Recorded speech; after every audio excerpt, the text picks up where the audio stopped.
afternoon. This is Vanguard News. I'm Caitlin Almond with August Lynch, and here's the latest stories. With mental illness on the rise, therapy or counseling is of utmost importance, especially to college students.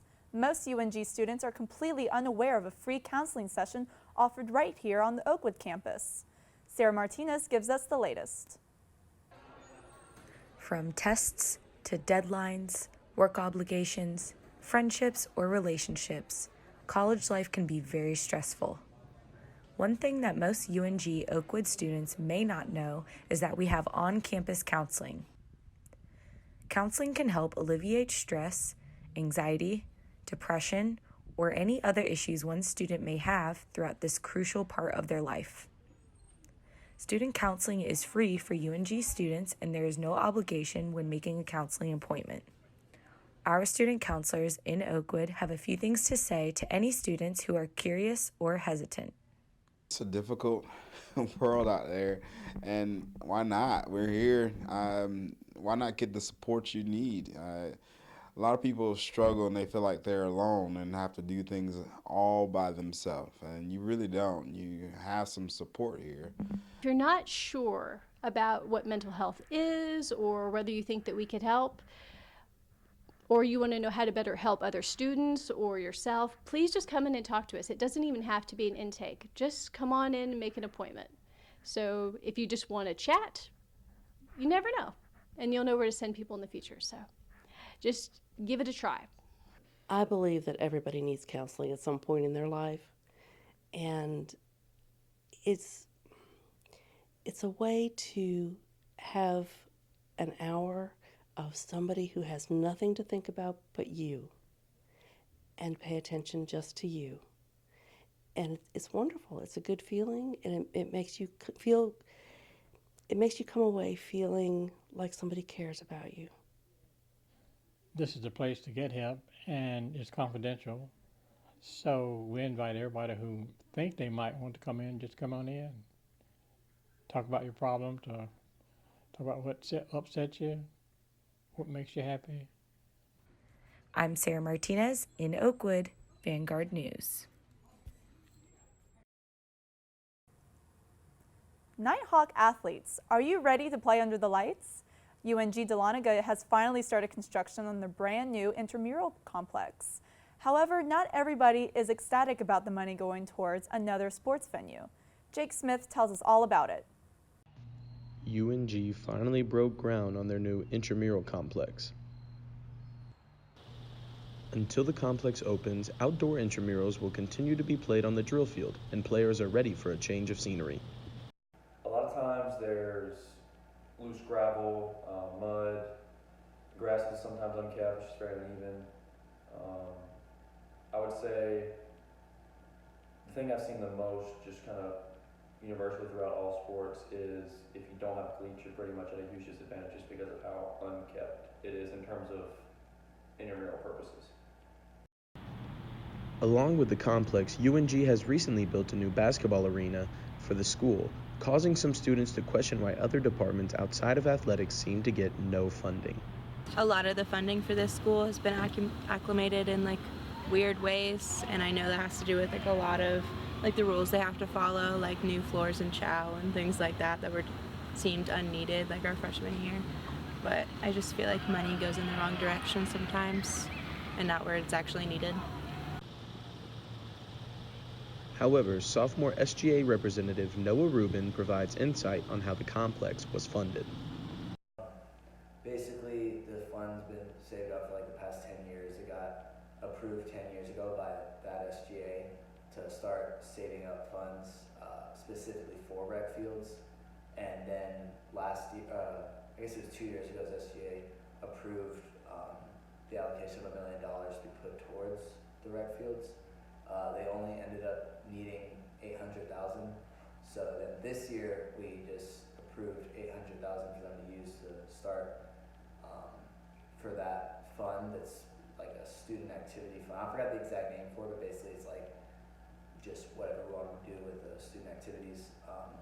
And then I think we're gonna actually end up using the extra $200,000 that had been originally allocated to try and make the rec fields just add some cool features, like we talked about, think water fountains and bleachers are already included, but maybe like better seating, maybe some designs on the field. Just trying to get some things included with that. Their response? Sports are dumb! Construction is planned to be over in time for the intramural complex to open for the next school year. Reporting for Vanguard News, I'm Jake Smith. For many people, October stands for community fairs, football games, and Halloween. But for Zeta Chi Alpha, it stands for breast cancer awareness. Zeta Chi Alpha hosted a fundraiser at Left Nut Brewery from noon through 10 p.m. on Saturday. Left Nut created a special drink just for the fundraiser called Think Berry Pink. It's described to be a lightly tart and fruity beer packed with berries. 50% of all the proceeds from this specialty drink went to breast cancer research and education. El Taco Man also provided food for the fundraising event right after Sweat and Sip class finished inside the brewery. The event was titled Brewing for a Cause, that was created by the Gainesville alumni chapter of the Women's Fraternity. Corn mazes are the hot topic this year for things to do around North Georgia. I was able to travel up to Dawsonville this week to see what all the buzz was about. Here's the story of how Uncle Shucks became the best corn maze in North Georgia. Uncle Shucks, located off of 154 Bannister Road in Dawsonville, Georgia, has been a tradition for many over the past several years. We moved so that we could have more room, which means we added some new attractions this year.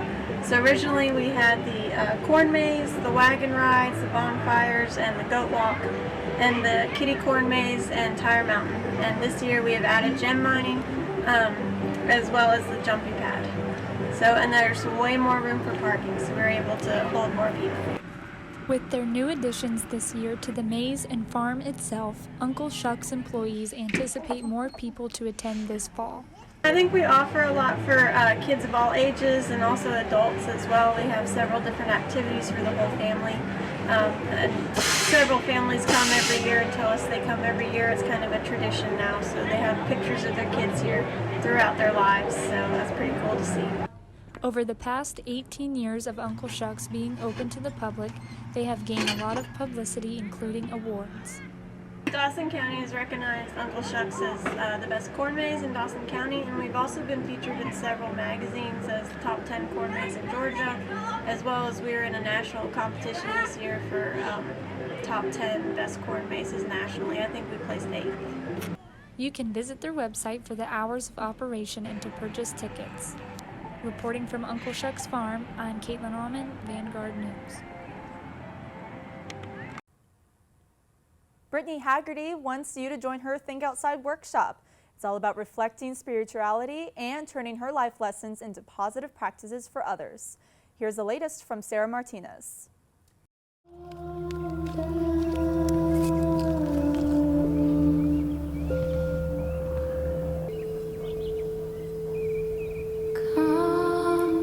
Brittany Haggerty, the creator of Think Outside Workshop, wanted to create a safe space for spiritualists or anyone seeking to explore their inner self.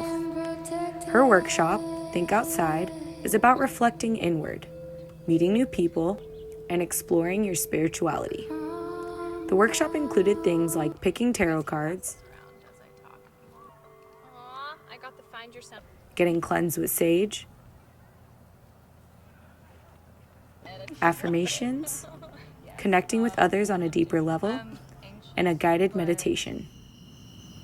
Picture yourself playing in the field, whoever that may be, skipping, cartwheels, rolling around, maybe you're rolling down a hill. I sat with Brittany to learn more about her life journey and what brought Think Outside to life. I kind of started embracing the music industry at 15. I just fell in love with music really young, going to concerts. I was like, wait, there's more to this. And it's almost like I didn't know my gifts yet, but I could see the energy of that room and see the energy of that person. And so I basically started doing music journalism at 15 with my friends. We started a website called Beat the Scene, and it got really, really big. We got to go to Warped Tour, we interviewed bands, it started blossoming. One thing's led to another. All forms of the industry I've worked in, from modeling and acting to casting and being on set, and all while being a kid trying to figure things out, dealing with my own issues of drinking and drugs and really poor behaviors and patterns, and kind of got to the point where I was like, well, I've had enough of that. So I went inward. I started practicing more spirituality and wellness. I've tried it all, I've seen it all, and I've now gathered all of my tools and my knowledge that resonated with me, and it's brought me to a point where, after seeing a lot of friends in the industry pass away or struggle with issues and not feel like they have anyone that they can trust that isn't on their payroll, I was determined to step out of my box in my comfort zone and be someone who could help them and kind of be their companion and just let them know that I'm here. And the world too, any creative, any person, really, everyone could use this, but I'm immediately stepping into the realm that helped shape me, that I've always gravitated to. And now Think Outside exists, and it's growing and breathing, and I'm letting it walk on its own. So basically taken all my pain, struggle, education, experience, and life lessons and put them all in a little package to share with the world. Have you seen the empty Steak and Shake building? Ever wondered what's going to be there? Jake Smith has the latest on the mystery of the abandoned Steak and Shake. Just past the intersection of Alumni Drive and Morris and Moore Parkway, a familiar friend to upperclassmen at UNG Dahlonega still stands. The gutted remains of the Steak and Shake that closed almost 2 years ago still stands tall, staring right across the street from the Owen dorms. This burger chain, shut down in Dahlonega, was part of a nationwide closing of 108 stores, and ever since it left, people have been wondering what it would be used for. A popular rumor around campus is that it's going to be the new parking services building. Others have more unique thoughts. Well, I've heard. I think it's going to be a car dealership, but I think it's a little small. Hopefully a cookout. I'm thinking maybe a Panera, but that's wishful thinking. Better be another Steak and Shake. I pass that every time I come up here, and I get a little sad on the inside, wishing it was a Steak and Shake for when I get super hungry at night. However, the mystery of the Steak and Shake has been revealed.